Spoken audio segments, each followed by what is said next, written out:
sur la gestion de leur portefeuille. Donc, il y a peut-être moins aussi d'investisseurs qui sont disponibles. Il y en a, nous on l'est, il y en a beaucoup, mais il faut bien évaluer, je pense, l'urgence et les besoins de financement. Voilà. Antoine faisait un point sur ce qu'on appelle les LP, c'est-à-dire les investisseurs des fonds. Je pense qu'effectivement, ça sera aussi quelque chose à suivre. Je pense que ça dépend beaucoup des types d'investisseurs. Et nous, comme on est en pleine levée, donc on le vit et on voit la réaction de ces investisseurs. Et c'est intéressant de voir qu'effectivement, en fonction de la typologie, il y a des réactions différentes. Mais qu'en tout cas, on a la chance en France, en Europe, d'avoir des investisseurs institutionnels publics contracycliques qui aident beaucoup.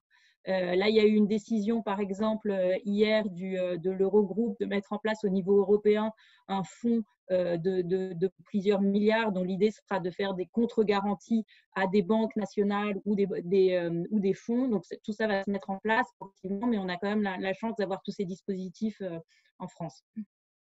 Merci Aglaé. Si vous avez des questions par rapport à tout ce qui vient d'être dit, n'hésitez pas à utiliser le chat et les Q&R. Je regarde si le sondage n'a pas trop évolué. Vous inquiétez pas pour ceux qui ne sont pas en mode start-up, on va aborder les autres mécanismes de financement, surtout que comme Antoine et Aglaé le disaient, c'est toujours possible, mais ça va être compliqué selon le secteur. Donc il y a d'autres leviers de financement à aller chercher, donc on va les aborder après.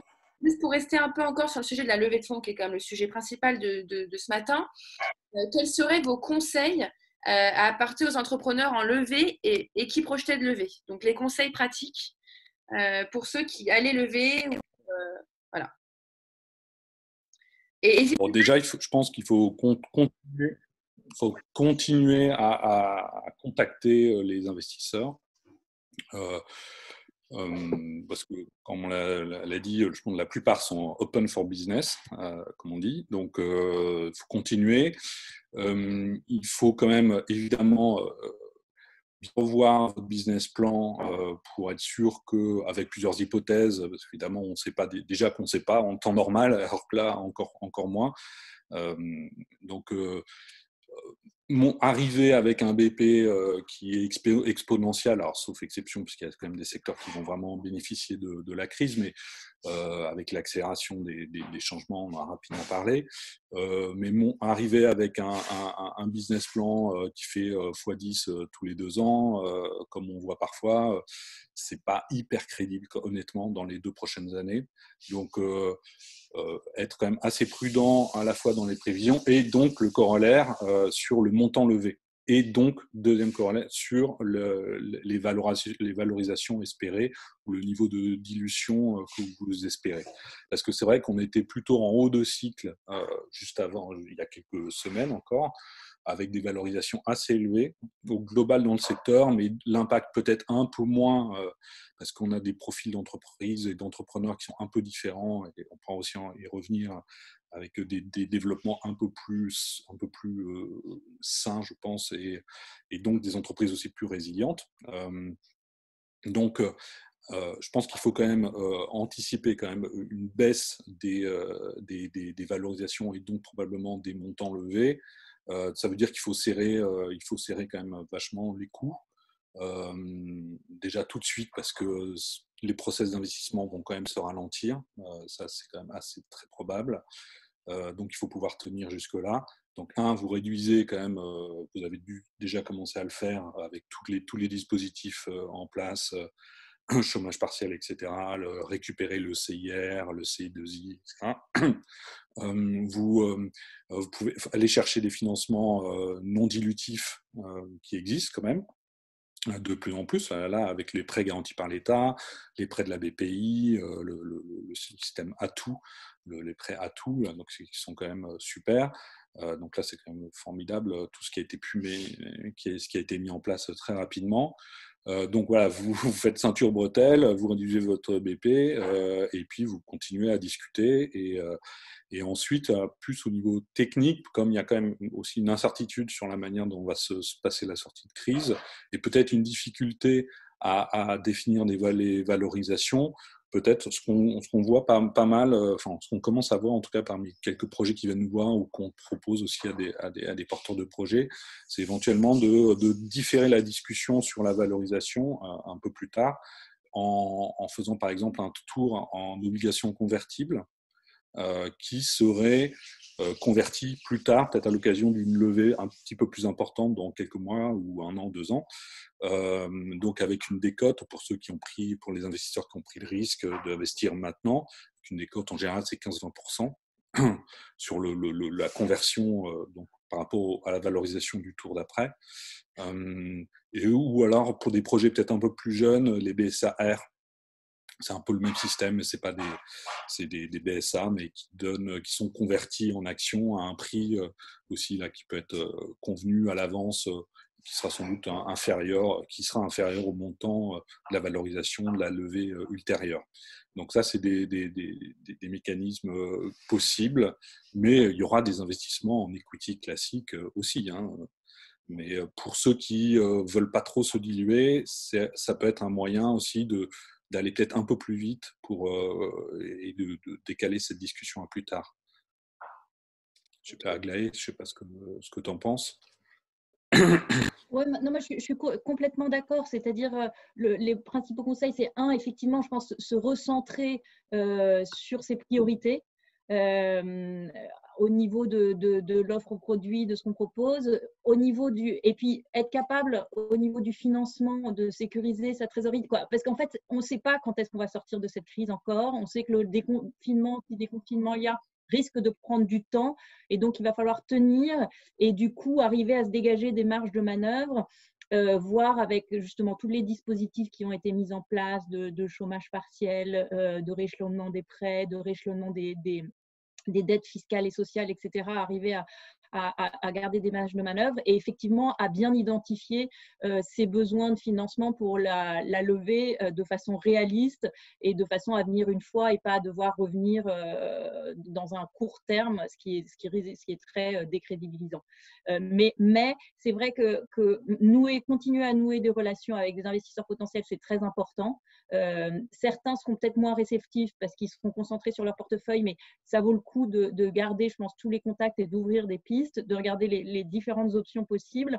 Et c'est vrai que le financement en quasi-equity peut être une solution, quoi, nous, en tout cas, qu'on regarde en ce moment où il va y avoir des réajustements sur les valorisations, mais on ne sait pas très bien.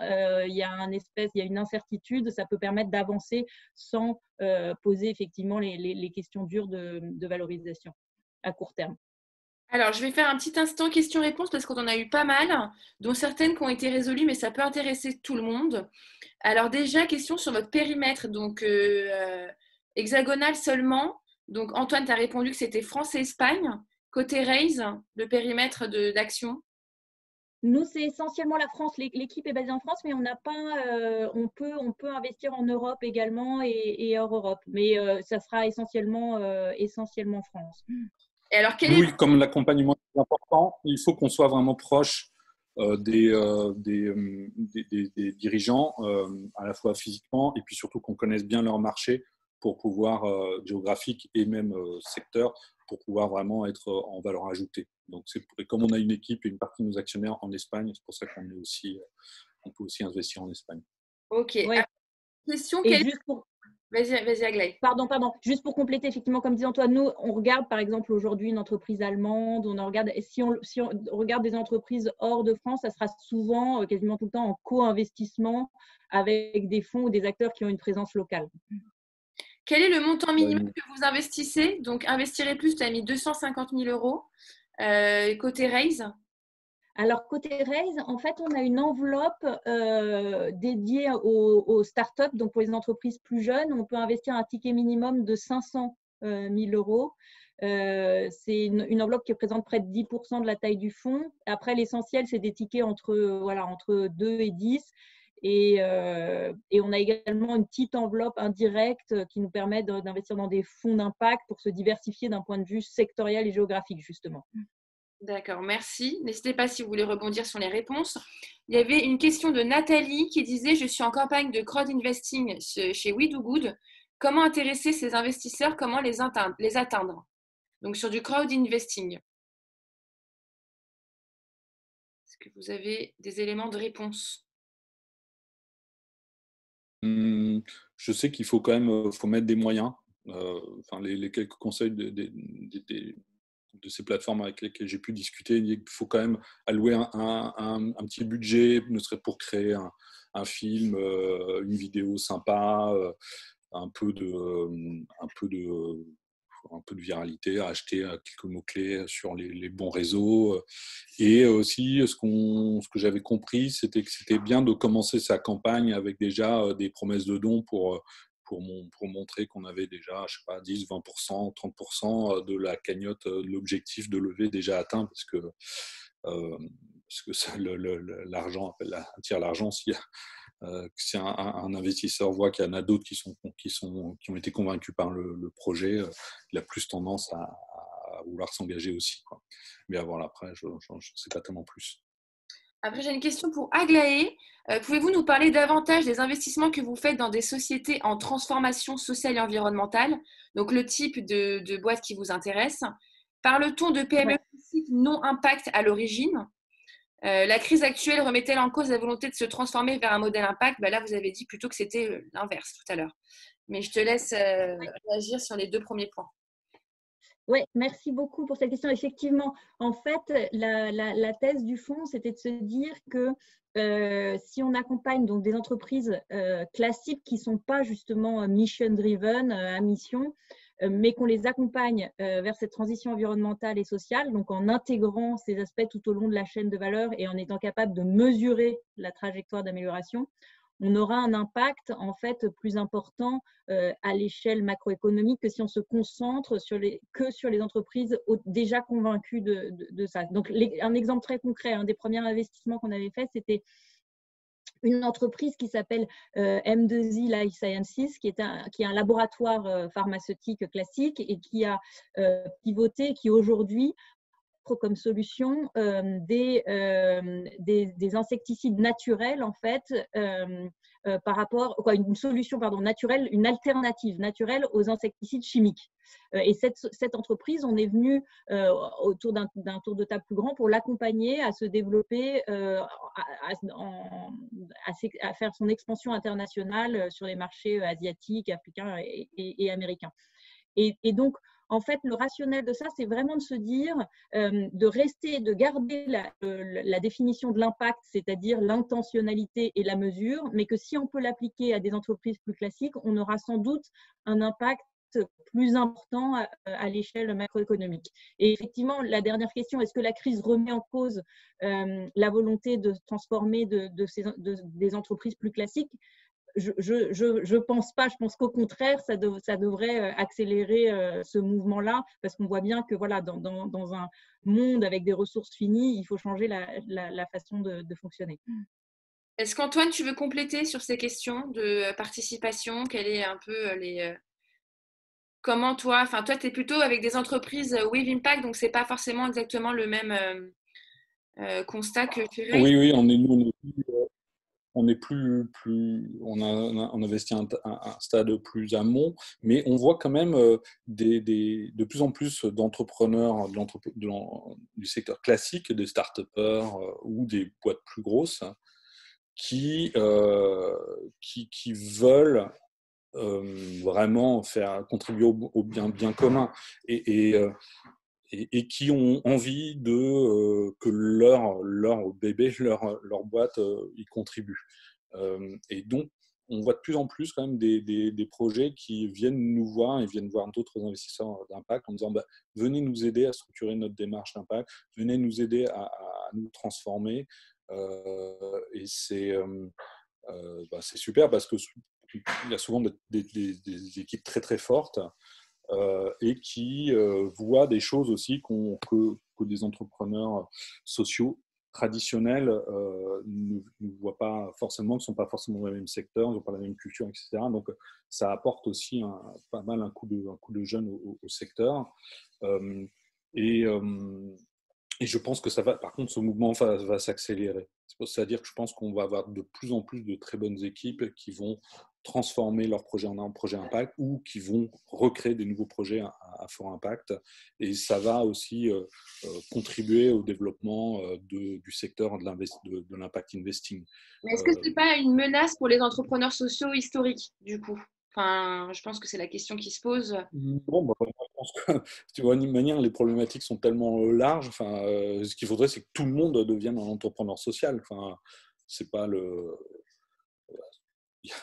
Les enjeux sont tellement énormes que pour moi, il n'y a pas de concurrence. C'est une question qui peut se poser parce qu'aujourd'hui, tout le monde s'y met. Donc, c'est peut-être une question que les entrepreneurs sociaux historiques peuvent se poser.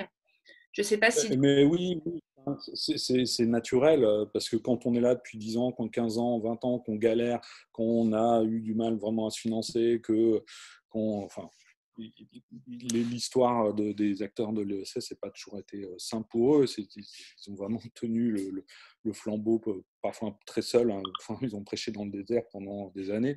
Et là, ils voient tout un tas de petits jeunes qui ont vu la lumière. Donc, je comprends tout à fait que ça puisse en agacer quelques-uns, quoi. Mais je pense qu'il y a beaucoup plus à gagner qu'à perdre et à travailler ensemble aussi, à s'acculturer. D'ailleurs, c'est ce qu'on fait.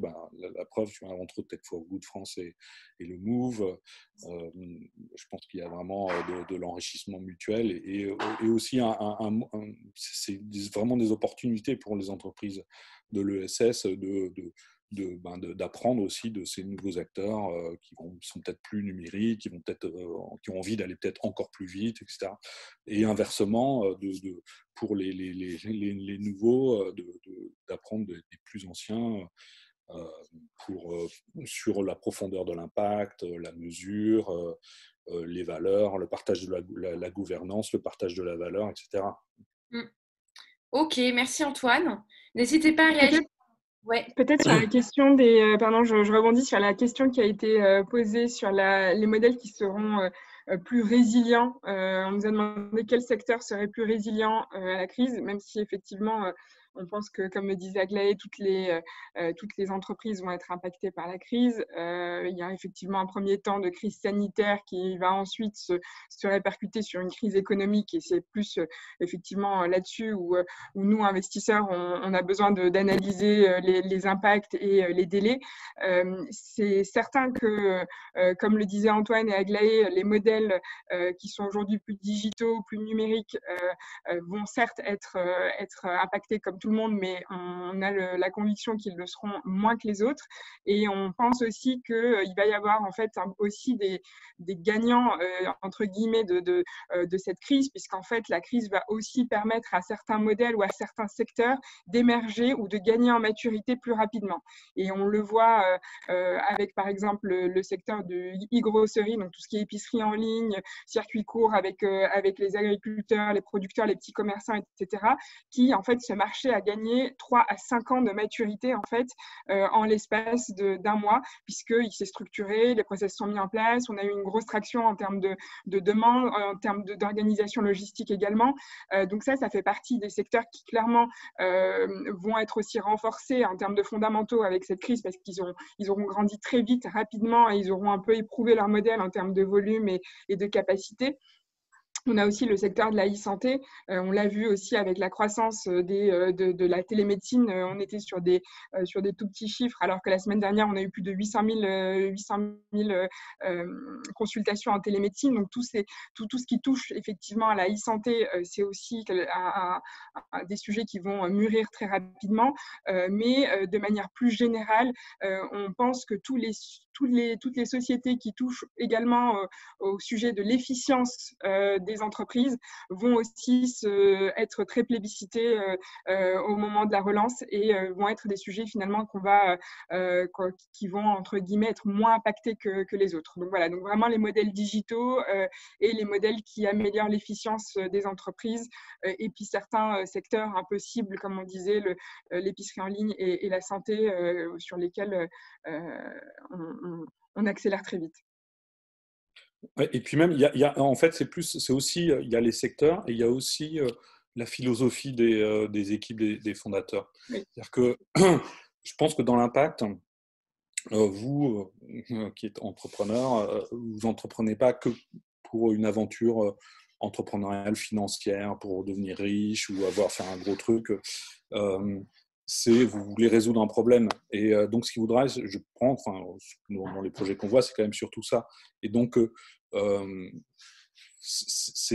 contrairement à des modèles de start-up classiques, on va dire non-impact, qui sont là dans l'hypercroissance et qui rentrent dans un rythme, ok, je fais ma série ici au plus haut possible A, en série A, je lève 2, 3, 4 millions, en série B, machin, et je fais ça le plus vite possible, je grossis le plus vite possible, je brûle beaucoup d'argent parce qu'il y aura que 1 ou 2 projets dans le secteur qui vont émerger. On n'est pas du tout dans cette philosophie. Et je pense que ces modèles-là, eux, vont beaucoup souffrir.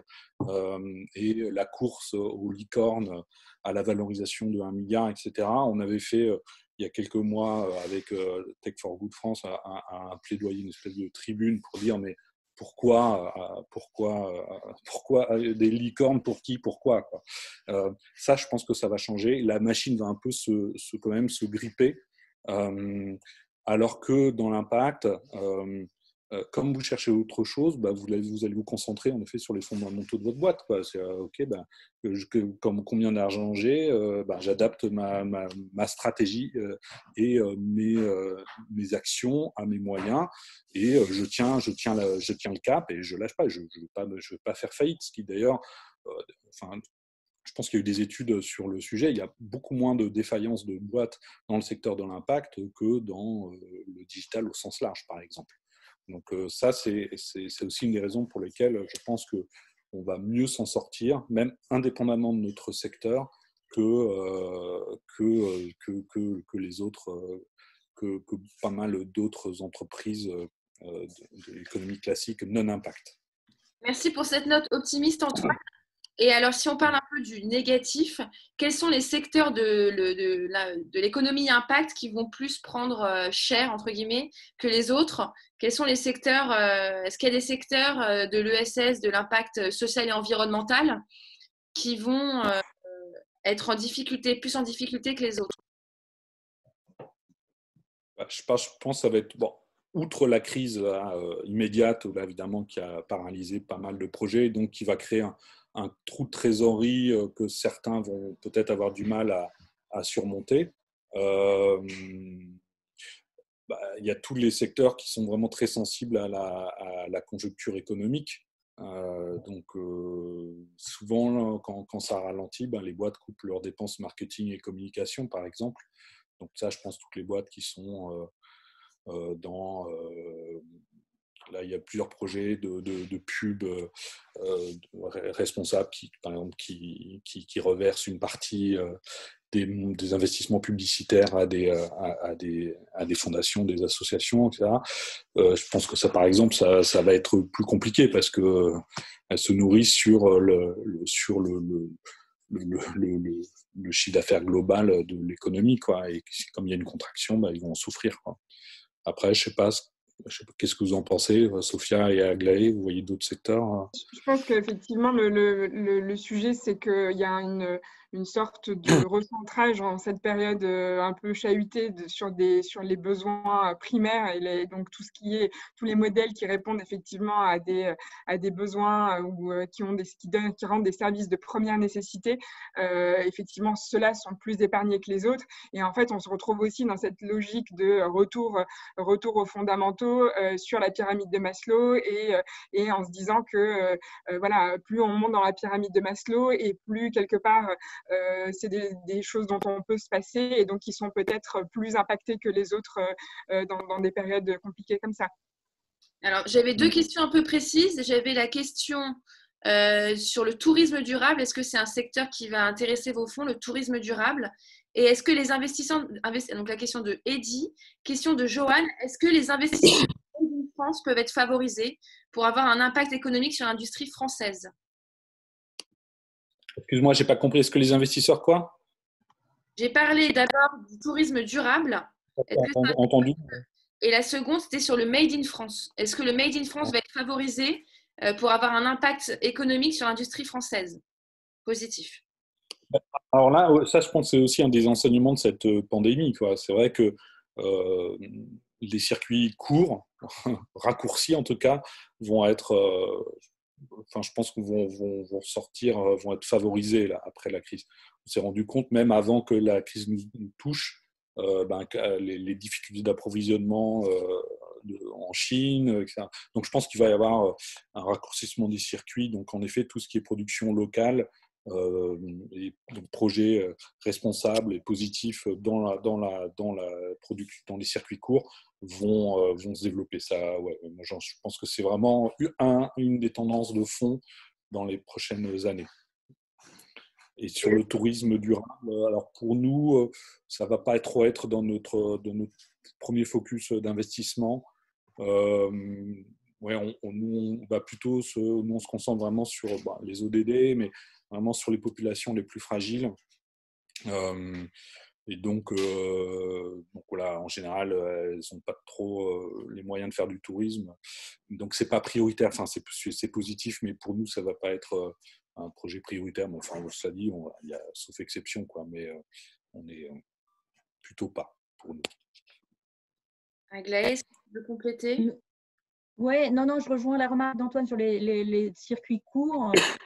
Pour le tourisme durable, c'est quelque chose qu'on pourrait regarder, même si typiquement, je pense que c'est un secteur qui va être très impacté là, à court terme par la crise, mais qu'on pourrait regarder. Et nous, l'angle qu'on a, justement, c'est toujours de se dire quelle est l'intention. Il faut, quand on regarde une entreprise, qu'on ait cette mesure de l'intentionnalité du dirigeant, c'est-à-dire que est-ce que le dirigeant est prêt à s'engager sur un business plan impact, éventuellement lier la rémunération à des KPI d'impact et à mesurer, on attache en tout cas une grande part de notre stratégie et de nos efforts sur la capacité à mesurer l'impact de l'activité. Donc, notamment, si jamais il s'agit de tourisme durable, on regardera bien l'impact de tout ça. Mais pourquoi pas. Et pour justement rebondir sur ce que dit Aglaé, on regardera donc l'intentionnalité et également on va dire le nombre de bénéficiaires du projet, parce qu'en fait on a reçu quelques projets de tourisme durable qui avaient aussi pour vocation de redynamiser des régions, de créer des emplois, d'attirer en fait des gens dans des régions qui étaient un petit peu dont les gens se désintéressaient, et donc ça permet aussi de créer des emplois dans ces régions-là, de faire un petit peu bouger les activités économiques. Et finalement, ça a tout de suite une autre approche, même si effectivement le tourisme aujourd'hui, ça va être un des secteurs qui va être fortement impacté par la crise. Ceux qui auront, les privilégiés qui auront encore les moyens de partir en vacances, effectivement, le sujet, c'est de se dire, privilégier effectivement la France, des régions particulières, des bassins qui en ont besoin. Donc, nous, on analysera aussi le nombre de bénéficiaires sur ce type de projet. Ok, merci. Alors, il nous reste 10 minutes, donc je vais essayer de faire vite parce qu'il y avait encore quelques questions. Et si on peut, pendant que je pose des questions, penser aux profils non start-up qui nous écoutent sur les financements peut-être alternatifs ou ouvrir un peu le champ. J'avais quand même donc une question. Est-ce que vous avez une idée du taux de mortalité des startups suite à une telle crise en comparaison à celle de 2008? Je pense que c'est trop tôt, hein, évidemment, parce que là, les boîtes sont plutôt sous perfusion grâce au chômage partiel, etc. Donc, je pense qu'on va vraiment avoir plus les dégâts en sortie de confinement. Et là, je pense que c'est vraiment trop tôt et on ne sait tellement pas comment ça va redémarrer. Mais bon, il est quand même assez probable qu'il y ait des défaillances, c'est sûr. Mais franchement, je n'ai pas de boule de cristal, quoi. Alors, je pense que c'est difficile à dire. Et puis, par rapport à 2008, on est sur une crise qui n'est pas une crise financière qui commence par une crise sanitaire, qui aura des impacts économiques, mais tout le monde va être impacté. Donc, je pense que c'est très, très dur aujourd'hui d'évaluer ça. Et pour garder notre optimisme, c'est important. En 2008, il y a aussi beaucoup de business qui se sont créés, des très, très belles opportunités qui ont résisté et qui aujourd'hui sont des très belles boîtes. Donc, il faut garder aussi ça en tête. Ouais, c'est vrai. Il y en a plusieurs qui disent que c'est celles qui ont réussi à se financer ou qui sont créées au moment de la crise de 2008 ont souvent particulièrement bien réussi. Alors, j'ai une question avant d'ouvrir un peu sur des financements alternatifs. Question de Marie-Ange. Quels experts doit-on choisir pour l'accompagnement à la stratégie de levée de fonds? Car il y a des entrepreneurs sociaux qui sont bons dans leur métier, mais moins dans la communication. Comment on fait? Avec qui? Comment on s'entoure? Ouais, ça, c'est pas évident parce que tout dépend du montant de la levée, en fait. Euh, le truc, c'est que c'est là, Quand on vous est en seed, corrigerez. par exemple, en seed ou… Ouais, alors le truc, c'est qu'évidemment, si on lève 1,5 million ou quelques centaines de milliers d'euros, bah, en général, les conseils se rémunèrent en pourcentage de toute manière du montant levé. Donc, mettons, on va dire 5%. Donc, ça fait, sur 1 million, ça fait 50 000 euros. Donc, c'est quand même pas mal d'argent, mais c'est quand même aussi beaucoup, beaucoup de travail. Et finalement, il y a quasiment autant de travail pour lever 1 million que pour lever 5.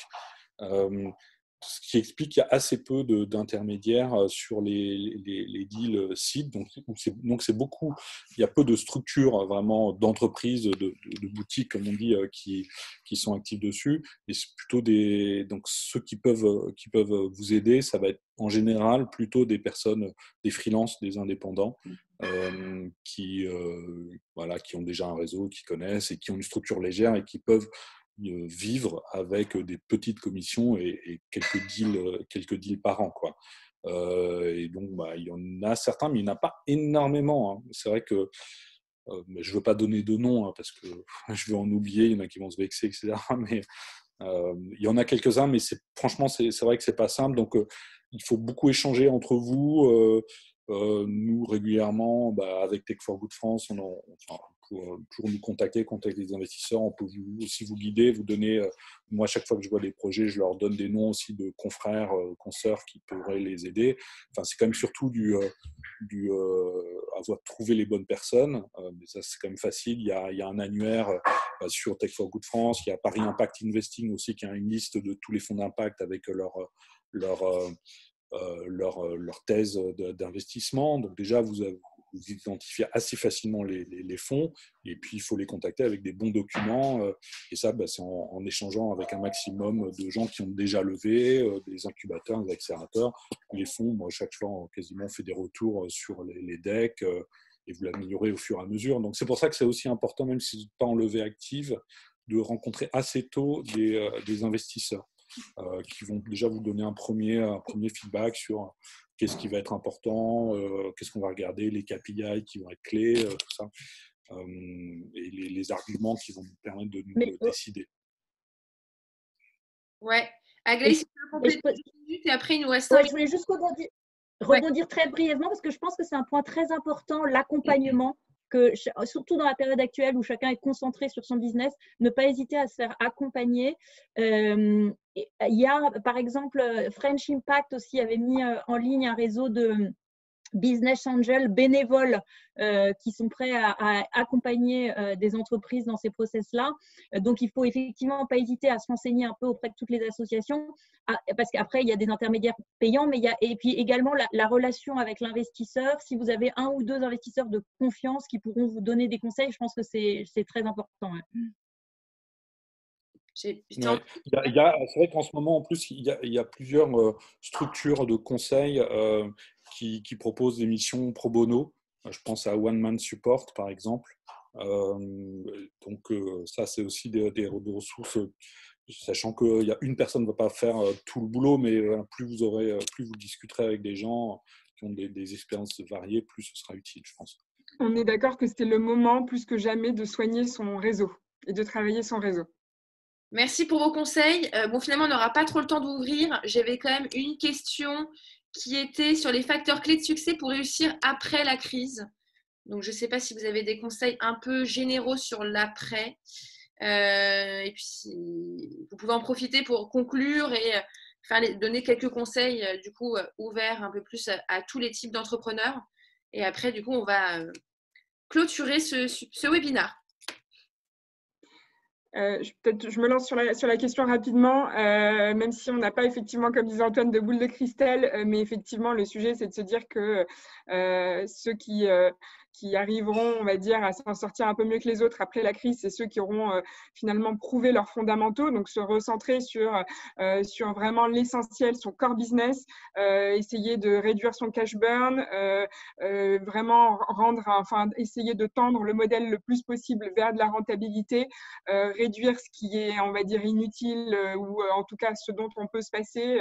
Antoine parlait tout à l'heure du marketing, entre autres, et se recentrer du coup sur son produit, profiter de ces moments pour justement affûter ses KPIs, affûter justement son produit, son service, son offre, pour être prêt à accélérer après la crise.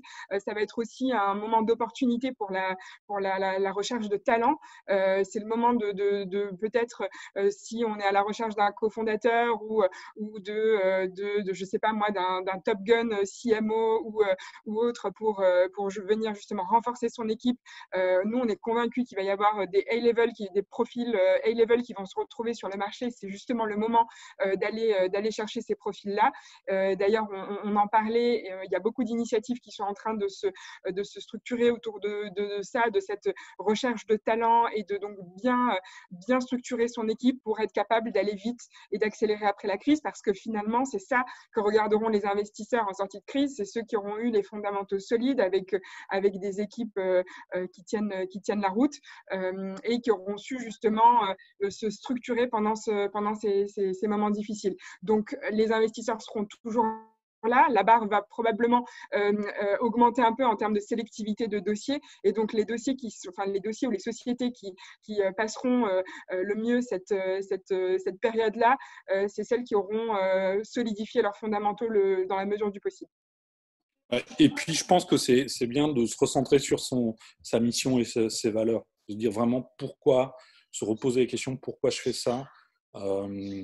Passer un peu de temps peut-être à formaliser même les choses face à ce monde qui change et qui est compliqué. Et ça permettra aussi d'attirer justement ces talents qui ne vont pas forcément se retrouver sur le carreau, mais qui vont peut-être avoir besoin de sens et de s'engager dans des projets qui vont trouver vraiment utiles. Et donc ça, je pense que c'est un investissement en temps. Peut-être là, vous avez peut-être un peu plus de temps en ce moment qui n'est peut-être pas neutre de faire.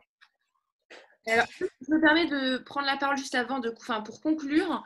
Juste aussi, nous, on se rend compte, parce qu'on fédère pas mal de financeurs différents chez Tech for Good France, qu'il y a vraiment une grosse activité qui n'est pas ralentie chez les business angels et chez les citoyens. Donc, toutes les plateformes d'investissement via des citoyens comme We Do Good ou Lita fonctionnent très, très bien.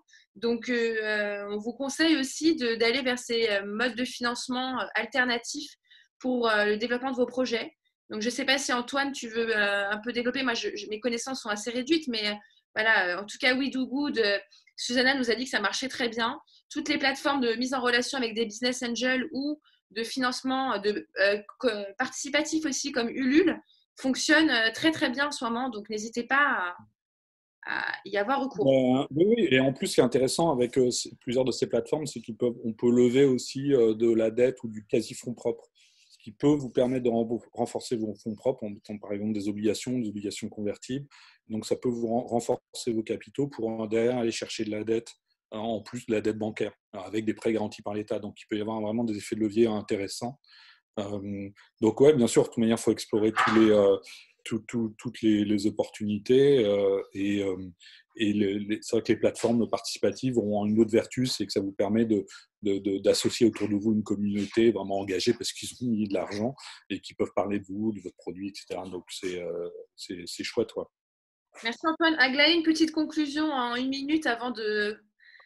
Non, 3 secondes. Non, je pense qu'il faut être patient, il va falloir tenir, mais si cette crise arrive à montrer que l'impact on en a parlé tout au long de ce webinaire, est quand même sur certains secteurs plus résilients d'autres. Si on arrive à montrer que ces secteurs vont s'en sortir et seront ceux de l'avenir, il en ressortira quelque chose de positif. Merci beaucoup à vous trois, en tout cas pour ce matin. J'espère qu'on a répondu à vos questions. On vous a laissé nos mails pour enrichir et approfondir ces échanges. Si vous avez, là on va s'arrêter. Si vous avez une dernière question, pourquoi pas les prendre. Merci à vous. Beaucoup de remerciements des participants. Vous êtes top. Merci à tous. Webinaire super intéressant. Donc voilà. Merci à nos intervenants ce matin d'avoir répondu à vos questions. Voilà. Passionnant. Merci pour vos super retours. En tout cas, ça nous donne envie de nous lever le matin et de continuer à garder la pêche dans ce contexte d'isolement un peu difficile pour tous. Et puis, bonne journée à tous et bon week-end confiné de 3 jours, week-end de Pâques. Bonne journée. Merci. Je regarde s'il y a juste là où trouver des cofondateurs motivés. Dernière question. Allez, c'est la dernière qu'on prend. Est-ce qu'on trouve des associés, je pense, motivés? C'est la dernière question, c'est la question bonus là. Il y avait pas mal de meet-up, alors mais en IRL, quoi, des rencontres physiques. Il y a plusieurs organisations qui en organisent. Mais là, maintenant, il doit y avoir des trucs virtuels, mais je n'ai pas d'adresse magique. Sophia, toi, tu as des idées? Citado parle de cofondateur.fr. Et puis moi, je ne connais pas. Pareil, je connaissais les meet-up, mais en période de confinement, c'est plus compliqué de... Je n'ai pas regardé ce qui s'était organisé côté virtuel, mais je pense qu'il doit y avoir pas mal d'initiatives. Mais n'hésitez pas à nous faire suivre vos questions et on est ravis de continuer les échanges en tout cas après ce webinaire. Merci à vous trois. Bonne journée à tous les participants à ce webinaire. Et puis bon courage à tous. Je regarde juste, pouvez-vous nous relayer les mails des interlocuteurs? Ils sont sur le chat, donc vous pouvez le prendre. Évitez de les spammer, mais vous pouvez éventuellement les contacter si vous avez des questions. Voilà. Donc ils sont sur le chat. impact@raise.co, antoine.michel@investirezplus.com et le mien que j'ai mis, jessica@festech.org. Merci à tous. Alors j'ai plein de trucs qui arrivent encore, mais bon voilà, c'est que des remerciements, donc ça va, on va pouvoir clôturer. Merci, bonne journée, à bientôt. Bonne journée. Merci.